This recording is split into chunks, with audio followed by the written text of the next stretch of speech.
নমস্কার বন্ধুরা, সর্বাণী রান্নাঘরে আপনাদের সবাইকে স্বাগত। বন্ধুরা, আজকে আমি আবারও চলে এসেছি নতুন একটা রেসিপি নিয়ে। আর আজকে রেসিপির জন্য আমি চলে এসেছি বাগানে। আর বাগানে দেখতে পাচ্ছেন মাচার মধ্যে রয়েছে কাঁকরোল গাছ। কাঁকরোল গাছে মাচা ভর্তি হয়ে গেছে, এখনও কিন্তু ফল ধরেনি, তবে সামান্য ফুল এসেছে। দেখতেই পাচ্ছেন বন্ধুরা, এখানে কুড়ি। তবে আজকে আমি কাঁকরোলের রেসিপি শেয়ার করব না, এখান থেকে আমি কিছু নরম পাতা তুলে নেব। এরকম বেশ কিছু পাতা তুলে নিয়ে আমি সেই পাতা দিয়েই একটা রেসিপি আপনাদের সঙ্গে শেয়ার করব। আর রেসিপির জন্য এই রকম নরম নরম পাতায় আমি বেশ কিছু তুলে নেব।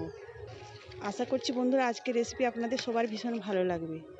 আর ভালো লাগলে অবশ্যই একটা লাইক দেবেন। সেই সঙ্গে যদি নতুন বন্ধুরা এসে থাকেন, অবশ্যই আমার চ্যানেলটিকে সাবস্ক্রাইব করে আমার পাশে থাকবেন। এখানে আমি বেশ কিছু নরম পাতা তুলে নিয়েছি, আর পাতাগুলো জল দিয়ে পরিষ্কার করে ধুয়ে নিয়েছি। এখন এই পাতাগুলোকে ছোট ছোট করে কেটে নিতে হবে।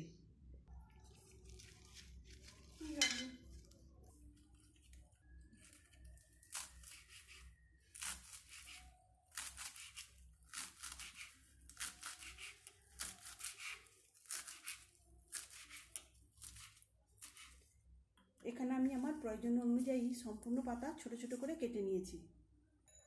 এখন এই পাতাগুলোকে শিলে বেটে নেব।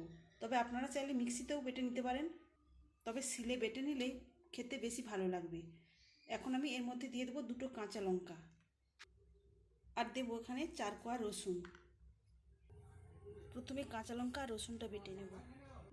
রসুন আর কাঁচা লঙ্কাটা বেটে নেওয়ার পর পাতাগুলো বেটে নেব। আর এই পাতাগুলো বাটতে হবে জল ছাড়াই। এখানে দেখুন বন্ধুরা, পাতাটাও এভাবে মসৃণ করে বেটে নিয়েছি। এখন এটাকে একটা পাত্রে তুলে নেব। এখানে বেটে নেওয়া পাতাটা এই বাটিতে তুলে নিয়েছি। এদিকে গ্যাস অন করে একটা কড়াই বসিয়ে ওর মধ্যে দিয়ে দিয়েছি 1 টেবিল চামচ সরিষার তেল। এখন তেলের মধ্যে দিয়ে দেবো 1 চামচ কালো জিরা, 4 চামচের 1 চামচ, আর দিয়ে দেবো একটা শুকনো লঙ্কা। শুকনো লঙ্কা আর এই কালো জিরাটা ভালো করে ভেজে নিতে হবে। এখানে ফোড়নটা ভাজা হয়ে গেছে। এখন এর মধ্যে দিয়ে দেবো একটা ছোট সাইজের পেঁয়াজ, সেটাকে এইভাবে ছোট ছোট করে কুচিয়ে নিয়েছি। পেঁয়াজটাকে দিয়ে হালকা করে ভেজে নেব। তবে এখানে পেঁয়াজটা খুব বেশি লাল করে ভাজার প্রয়োজন নেই।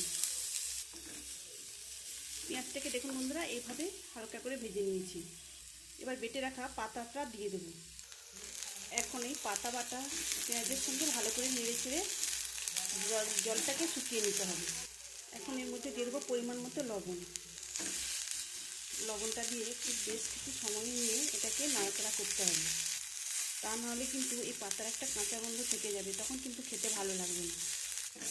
বন্ধুরা, আপনারা অনেক রকমভাবে ভর্তা বানিয়েছেন, তো একবার এইভাবে কাঁচুল পাতার ভর্তা বানিয়ে দেখতে পারেন।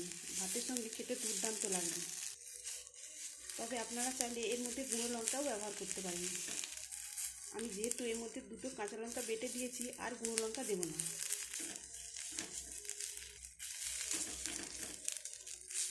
যখন দেখা যাবে এর কালারটা চেঞ্জ হয়ে গেছে, তখনই বুঝে নিতে হবে যে এটা ভাজা হয়ে গেছে।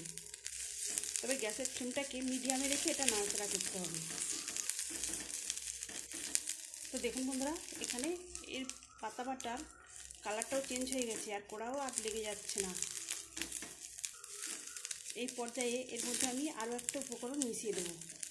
এখানে আমি একটা ছোটো সাইজের আলু সেদ্ধ করে নিয়ে মেখে নিয়েছি। মেখে রাখা আলুটা এখন এর মধ্যে দিয়ে দেবো। আলুর পরিমাপ অনুযায়ী আর একটু লবণ দেব।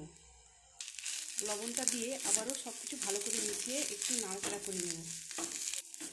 বন্ধুরা, আজকের এই ভর্তা রেসিপিটা আপনারা একবার যদি বানিয়ে খান, মনে হয় রোজ রোজ বানিয়ে খায়। এতটাই সুস্বাদু এই ভর্তাটা খেতে হবে। আলুটা দিয়ে সুন্দর করে মিশিয়ে নিয়েছি। এখন আমি এর মধ্যে একটু কাঁচা সরষের তেল দিয়ে দেবো। এই কাঁচা সরষের তেলটা দিলে এর স্বাদ আরও দ্বিগুণ বাড়িয়ে দেবে। সরষের তেলের সঙ্গে ভালো করে আরেকটু মিশিয়ে নেব, নিলেই আমার তৈরি হয়ে যাবে দারুণ স্বাদের কাঁকরোল পাতার ভর্তা।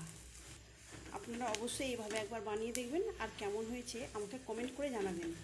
তবে এই পর্যায়ে আমি গ্যাসটাকে অফ করে দিয়েছি।